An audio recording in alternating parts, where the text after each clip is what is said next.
அனைவருக்கும் வணக்கம். நான் உங்கள் இளங்கோ. மீண்டும் இந்த முக்கிய பதிவில் சந்திப்பதில் மிகுந்த மகிழ்ச்சி அடைகிறேன். சென்ற பதிவில் போகர் சித்தரின் சிறப்புகள் மகிமைகளை பற்றியும் அவர் ஜீவசமாதி அடைந்த பழனியின் சிறப்புகளை பற்றியும் முழுமையாக பார்த்தோம். அது ஒரு புண்ணிய பதிவு. அந்த புண்ணிய பதிவை பார்த்தவர்கள் மிகவும் புண்ணியம் பெற்றிருப்பீர்கள். பார்க்காதவர்கள் பார்த்து புண்ணியம் பெறுங்கள். இந்த பதிவில் ஒரு முக்கிய புண்ணிய பதிவாக தென்னகத்தின் முதன்மை 18 சித்தர்களின் வாழ்ந்து ஜீவசமாதி அடைந்த கோவில்களை பற்றி விளக்கமாக பார்க்க போகிறோம். ஒரு மகிழ்ச்சியான செய்தி. நமது சக்சஸ் மல்டிபிள் சேனல் மூலம் ஏற்கனவே புதுச்சேரியில் உள்ள 65 சித்தர்கள் ஜீவசமாதி அடைந்த கோவில்களை பற்றி முழுமையாக போட்டுள்ளேன். அதனை இதுவரை கிட்டத்தட்ட 7000 பக்தர்கள் பார்த்து புண்ணியம் பெற்றுள்ளீர்கள்.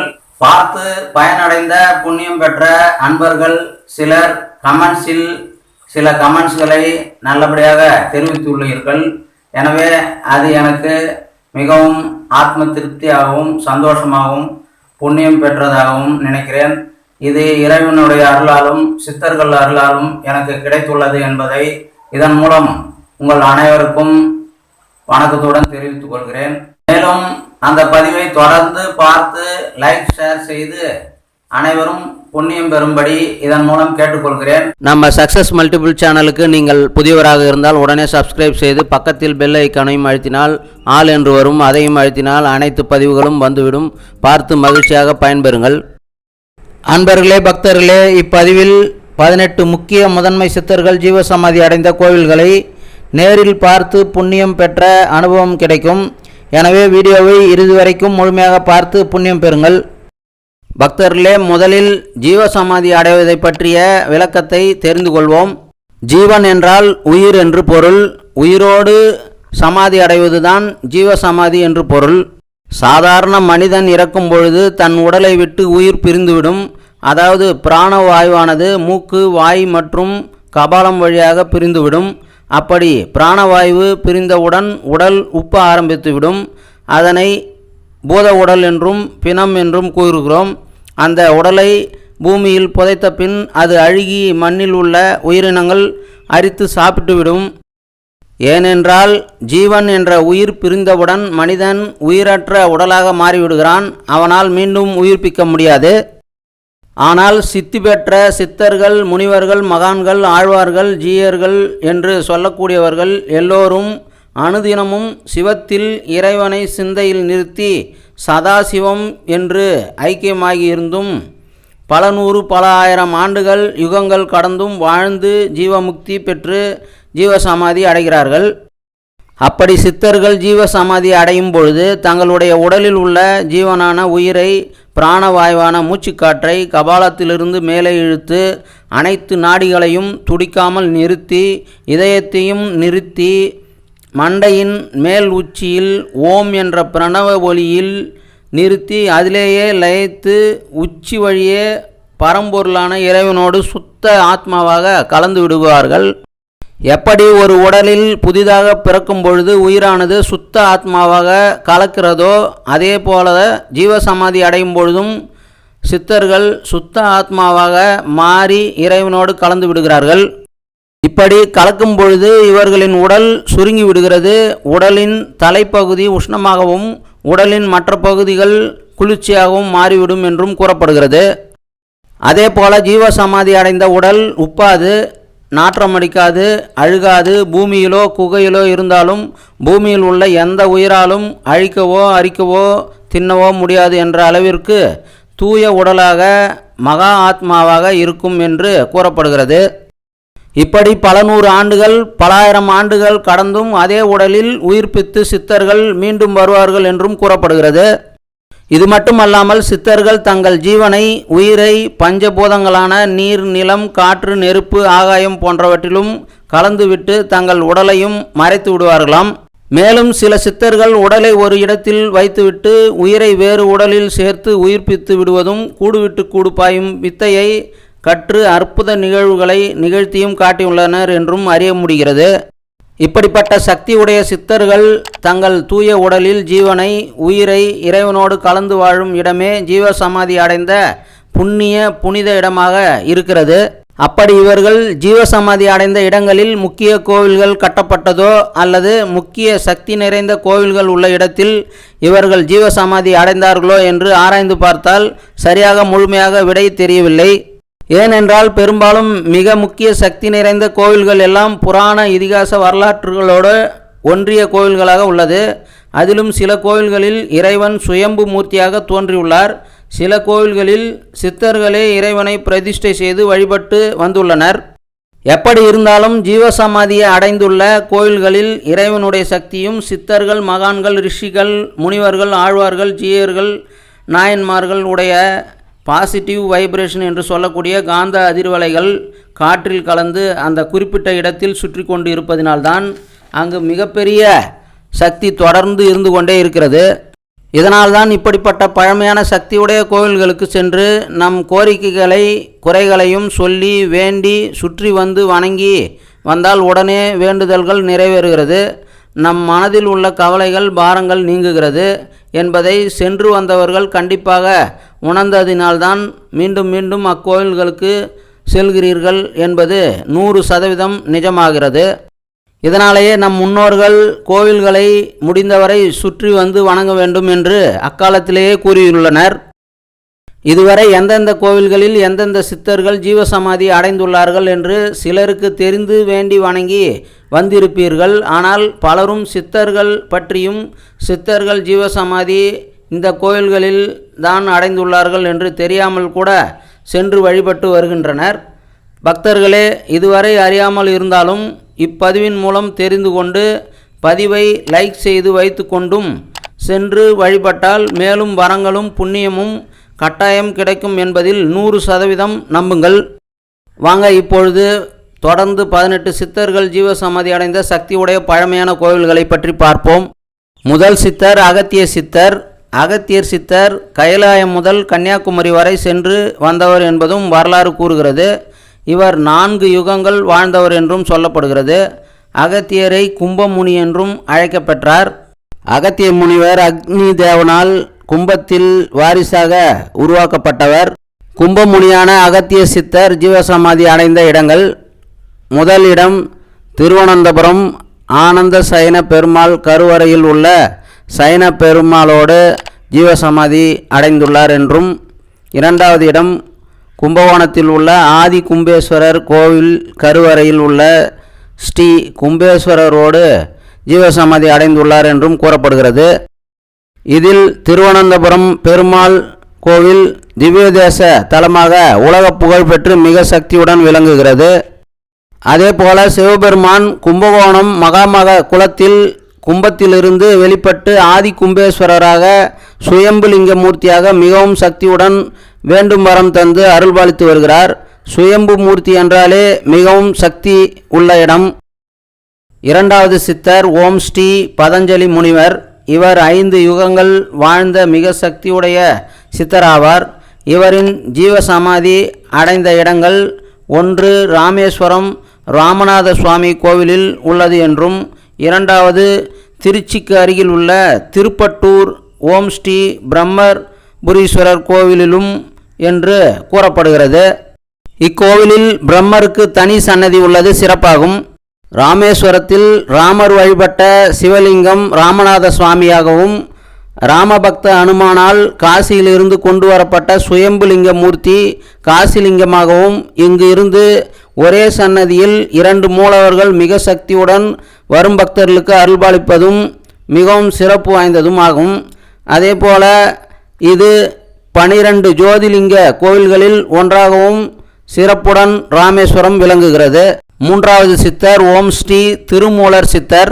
ஓம் ஸ்ரீ திருமூலர் சித்தர் 3000 ஆண்டிலிருந்து 4500 ஆண்டுகள் வாழ்ந்துள்ளார் என்று கூறப்படுகிறது. இவர் ஒவ்வொரு ஆண்டும் ஒவ்வொரு மூலமந்திரம் என்று எழுதி 3000 மூலமந்திரங்கள் எழுதியுள்ளார். இதுவே திருமூலர் மந்திரம் என்று சிறப்புடன் கூறப்படுகிறது. இவர் சிதம்பரம் தில்லை நடராஜர் கோவிலில் ஜீவசமாதி அடைந்துள்ளார். சிதம்பரம் நடராஜர் கோவில் பூமியின் மையப்பகுதியாகும். இந்த தலம் பஞ்சபூத தலங்களில் ஆகாய தலமாக சிறப்புடன் விளங்குகிறது. 4வது சித்தர் ஓம் ஸ்ரீ போகர் சித்தர். இவர் மிகவும் சக்தியுடைய முக்கிய சித்தராவார். இவர் தமிழில் 17 நூட்கள் எழுதியுள்ளார். அதே போல இவரின் குருநாதர் காலங்கிநாதர் ஆவார். இவர்தான் பழனி மலையில் 9 நவபாஷண மூலிகை கலவைகளை சேர்த்து ஓம் ஸ்ரீ பால தண்டாயுதபாணி முருகன் சுவாமி சிலையை செய்து பிரதிஷ்டை செய்து வழிபட்டவர் என்பது குறிப்பிடத்தக்கது. பழனி முருகனின் 3ஆம் படை வீடாகும். ஓம் ஸ்ரீ போகர் சித்தர் 5000 ஆண்டுகளுக்கு முன்பு பழனி மலையில் குகையில் ஜீவசமாதி அடைந்துள்ளார். 5வது சித்தர் ஓம் ஸ்ரீ புலிப்பாணி சித்தர். இவர் போகர் சித்தரின் முதன்மை சீடராவார்.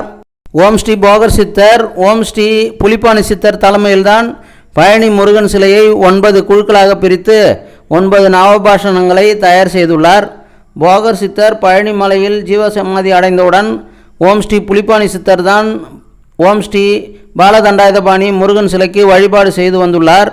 இறுதியில் பழனிமலை அடிவாரத்தில் பாத விநாயகர் சன்னதிக்கு இடதுபுறத்தில் புலிப்பாணி சித்தரும் ஜீவசமாதி அடைந்துள்ளார். 6வது சித்தர் ஓம் ஸ்ரீ சுந்தரானந்தர் சித்தர். இவர் அகத்திய சித்தரின் சீடராவார். இவர் சதுரகிரி மலையில் இருந்துள்ளார்.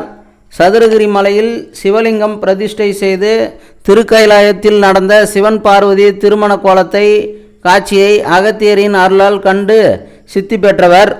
இவர் தமிழகத்தின் முக்கிய கோவிலான மதுரை மீனாட்சி சுந்தரேஸ்வரர் சன்னதியில் ஜீவசமாதி அடைந்துள்ளார். இது உலக புகழ்பெற்று தமிழகத்தின் மிக பழமையான சக்தியுடைய கோவிலாகும். மதுரை மீனாட்சி சுந்தரேஸ்வரர் சிவபெருமான் சுயம்புலிங்க மூர்த்தி ஆவார். ஆகவே மிக சக்தி வாய்ந்த பெருமானாக உலக புகழ்பெற்று அருள்பாலித்து வருகிறார். 7வது சித்தர் ஓம் ஸ்ரீ கொங்கணர் சித்தர். இவர் போகர் சித்தரின் சீடராவார். போகரிடம் சித்தி பெற்றவர். பொன்னூதி மாமலையில் தவம் இருந்தவர். ரசவாத மூலிகையை தங்கமாக மாற்றியவர். கொங்கு நாட்டை சேர்ந்தவர் என்பதனால் போகர் சித்தர் தான் இவருக்கு கொங்கணவா என்று பெயர் வைத்துள்ளார். இவர் ஜீவசமாதி அடைந்த இடம்தான் திருப்பதி ஏழுமலையான் கோவில் கருவறை வெங்கடாஜலபதி பாதத்தின் கீழ் உள்ளது. இவரின் காந்த அதிர்வலைகள் திருப்பதி மலை முழுவதும் வீசுவதால் திருப்பதி ஏழுமலையானும் கொங்கண சித்தரும் உலக மக்கள் அனைவரையும் ஈர்த்து குறைகளையும் போக்கி அனுப்புகிறார்கள். 8வது சித்தர் ஓம் ஸ்ரீ காக புசுண்டர் சித்தர்.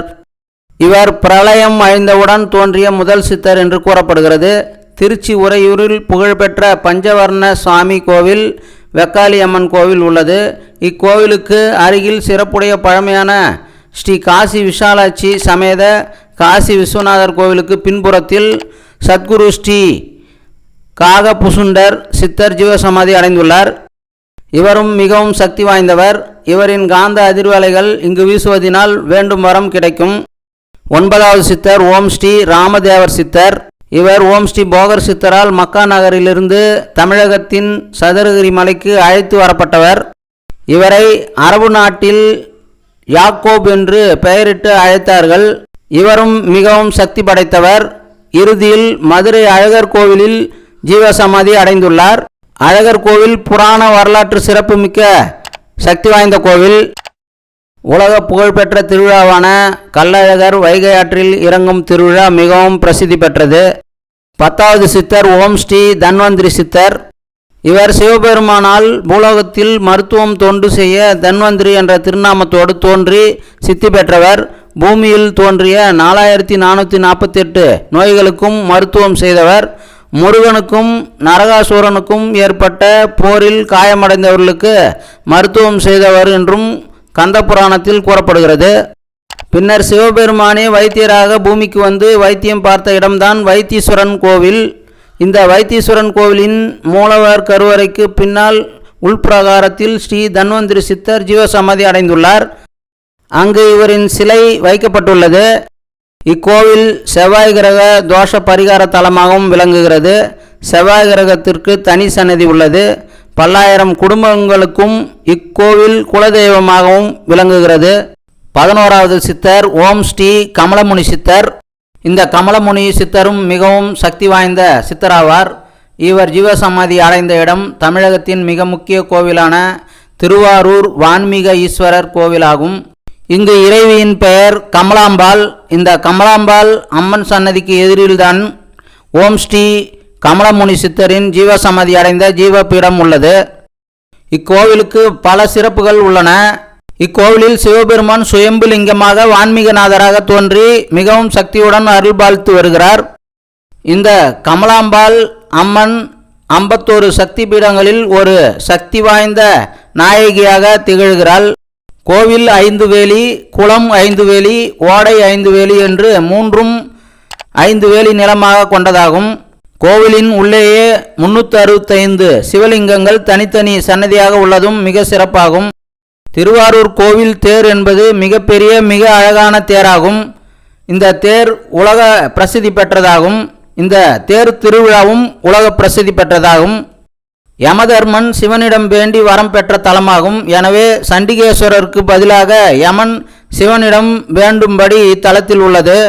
யமபயம் நீங்கி ஆயுள் நீடிக்க இத்தல இறைவனை வேண்டினால் நீண்ட ஆயுள் கிடைக்கும்.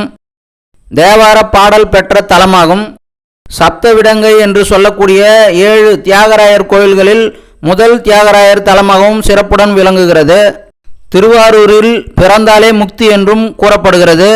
இப்படி பல நூறு சிறப்புகளுடைய கோவிலில் ஓம் ஸ்ரீ கமலமுனி சித்தரின் காந்த அதிர்வலைகளும் சக்தியும் கலந்து இருப்பதினால் இக்கோவிலுக்கு வந்து வழிபட்டாலும் அல்லது ஓம் ஸ்ரீ கமலமுனி சித்தரை மனதில் நிறுத்தி வேண்டினாலும் அனைத்து வரங்களும் கிடைக்கும் என்பது 100% நிச்சயம். 12வது சித்தர் ஓம் ஸ்ரீ மச்சமுனி சித்தர்.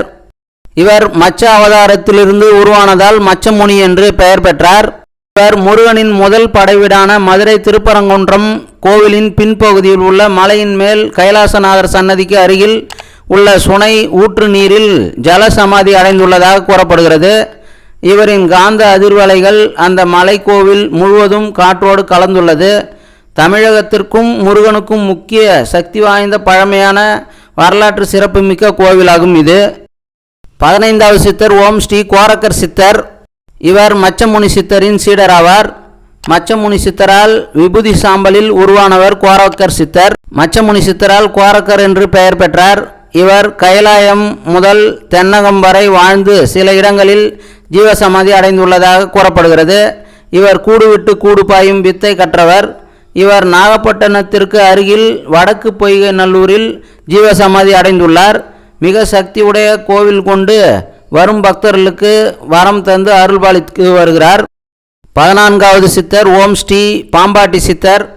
ஓம் ஸ்ரீ பாம்பாட்டி சித்தர் முதலில் ஜீவசமாதி அடைந்த இடம் ஸ்ரீ சங்கரன் கோவில் சங்கரநாராயணன் கோவிலில் உள்ளதாகும். 2வது மருதமலையில் உள்ள முருகன் கோவிலுக்கு அருகில் ஜீவசமாதி அடைந்தார் என்றும் கூறப்படுகிறது. 15வது சித்தர் ஓம் ஸ்ரீ சட்டைமுனி சித்தர். இவரும் போகர் சித்தரிடம் சீடராக இருந்து சித்தி பெற்றவர். இவர் கைலாயத்திற்கு அடிக்கடி செல்லும் பொழுது கம்பளி சட்டையை அணிந்து செல்வதனால் சட்டைமுனி சித்தர் என்று பெயர் பெற்றார். இவரும் மிகவும் சக்தி படைத்தவர். இவருக்கு சிவனும் பெருமாளும் நேரடியாக காட்சி கொடுத்து அருள்பாலித்துள்ளனர். இவர் திருச்சி ஸ்ரீரங்கநாதருடன் கருவறையிலேயே ஐக்கியமாகி ஜீவசமாதி அடைந்துள்ளார் என்றும், சீர்காழியில் உள்ள சட்டைநாதர் சிவாலயத்தில் கருவறைக்கு தென்பகுதியில் உள்ள உள்பிரகாரத்தில் ஜீவசமாதி அடைந்துள்ளார் என்றும் கூறப்படுகிறது. இந்த ஜீவசமாதி அடைந்த இடத்தில் சமாதி பீடமும் உள்ளது. பூஜைகளும் நடைபெறுகின்றன. இந்த ஸ்ரீரங்கநாதர் கோவிலும் சட்டைநாதர் கோவிலும் மிகவும் பழமையான புராண வரலாற்று சிறப்புமிக்க மிக சக்தி வாய்ந்த கோவிலாகும். 16வது சித்தர் ஓம் ஸ்ரீ வான்மீகர் சித்தர்.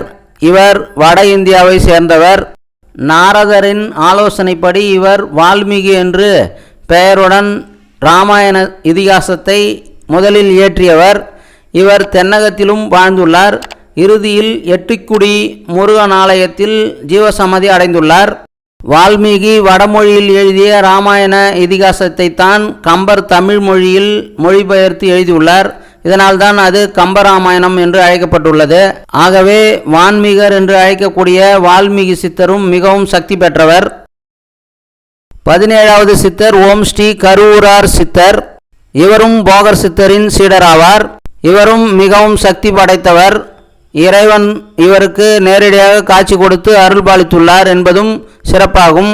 இறுதியாக தனது சொந்த ஊரான கருவூரிலேயே உள்ள பழமையான சிவாலயத்தின் மூலவ கருவறையில் உள்ள சிவலிங்கத்தோடு ஐக்கியமாகி ஜீவசமாதியும் அடைந்துவிட்டார்.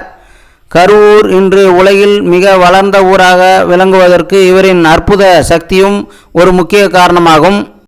இவர்தான் தஞ்சை பெரிய கோவிலின் மூலவ லிங்கம் பிரதிஷ்டை செய்ய துணையாக இருந்தார். இவரின் சக்திக்கு இதுவே உதாரணம். இறுதியாக 18வது சித்தர் ஓம் ஸ்ரீ இடைக்காட்டு சித்தர். இவருக்கும் போக சித்தர் தான் குருவாக இருந்து அஷ்டமா சித்திகளை கற்றுக் கொடுத்தவர். இவர் இடையர் குலத்தில் பிறந்தவர் என்பதனால் இடைக்காட்டார் என்று போகரால் பெயர் வைத்து அழைக்கப்பட்டவர்.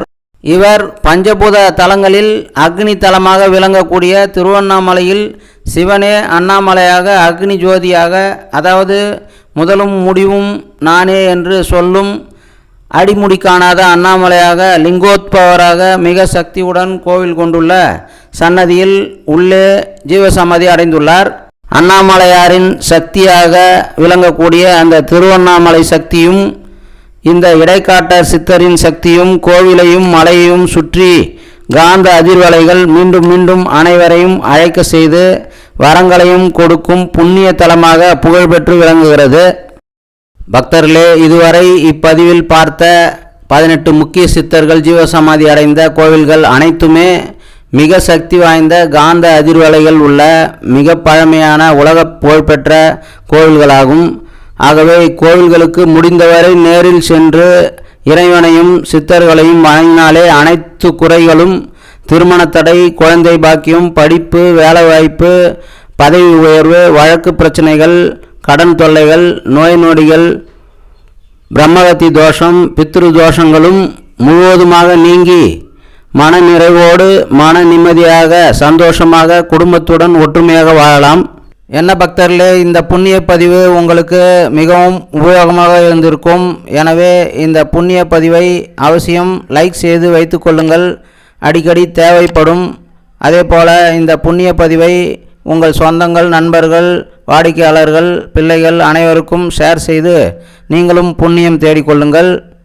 இப்பதிவை பற்றிய உங்களுடைய மேலான கமெண்ட்ஸையும் உங்களுக்கு தெரிந்த சித்தர்கள் ஜீவசமாதி கோவில்களையும் கமெண்ட்ஸில் தெரிவிக்கலாம். மீண்டும் அடுத்த பதிவில் மேலும் பல சித்தர்கள் ஜீவசமாதி அடைந்த பழமையான சக்தியுடைய கோவில்களை பார்ப்போம். நம்ம சக்ஸஸ் மல்டிபிள் சேனலுக்கு நீங்கள் புதியவராக இருந்தால் உடனே சப்ஸ்கிரைப் செய்து பக்கத்தில் பெல் ஐக்கானையும் அழுத்தினால் ஆல் என்று வரும், அதையும் அழுத்தினால் அனைத்து பதிவுகளும் வந்துவிடும். பார்த்து மகிழ்ச்சியாக பயன்பெறுங்கள். நன்றி, வணக்கம். மீண்டும் சந்திப்போம். வாழ்க வளமுடன், வாழ்க வையகம், வாழ்க தமிழ்.